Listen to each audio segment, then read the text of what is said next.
Today we hear Barnabas' side of what happened between him and Paul. In those days, Titus lived with his father. His mother had died during the terrible earthquake 11 years earlier, when the boy was only 7. His father had retired from the armies of Rome and was well off, though not rich. It was on the tide of his son's enthusiasm that the old man first came to us. He worshipped with us still, but he was a taciturn, reclusive man, grim though uncomplaining. While she lived, he had been the opposite of his wife. Now, he was the opposite of his son. At an age when other Roman youths removed the bulla from around their neck, young Titus was sinking naked in the Orontes, in the wash-water of baptism. Young Titus was exploding from the river with such a whoop I laughed out loud. An athlete, a tough, muscled body and a blunt mouth and a bright loyalty. Happy in all the world was he. I liked him. I liked Titus a lot. Even in the days of my confusion, he could trick smiles out of me, and then he'd grin in victory and poke me in the ribs and slap my shoulder and cause me to laugh again in spite of myself. Titus was an innocent, and as delightful as the tumbling bear cub, and perhaps as oblivious. So when he asked me about the foods he should prepare for his banquet of Thanksgiving, as he called it, I took pleasure in answering.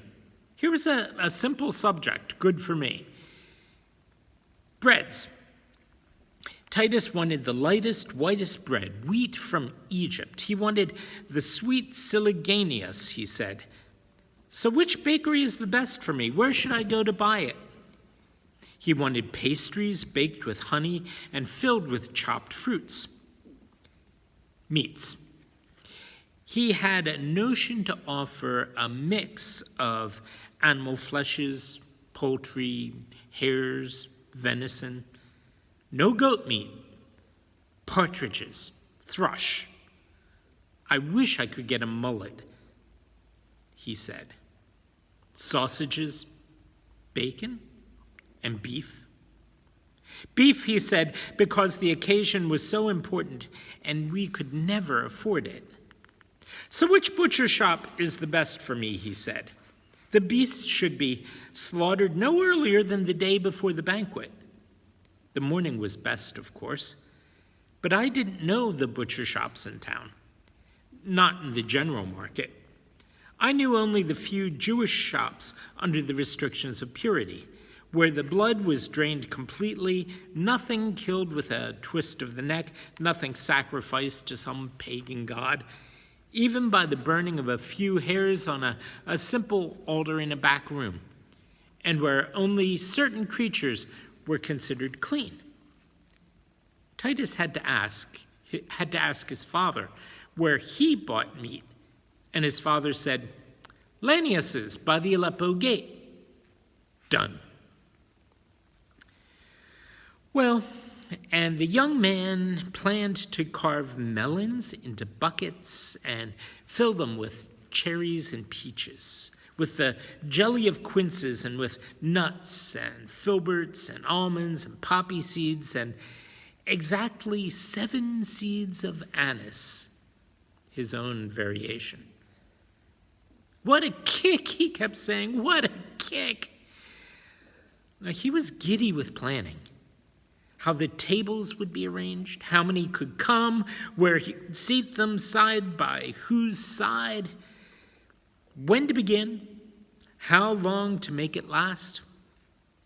Simon Peter said he'd come with Miriam, Simon Niger, and Rufus and Alexander, and the women of the household all said yes. Saul, of course, Lucius of Cyrene, Timon, Gaius, a little Roman named Quintus. Barnabas, what do you think? He said to me over and over, grinning. Will you come to my house for dinner? And I said yes.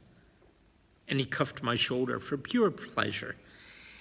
But then there was read among us the letter from James and the church in Jerusalem. Let's hear about that tomorrow.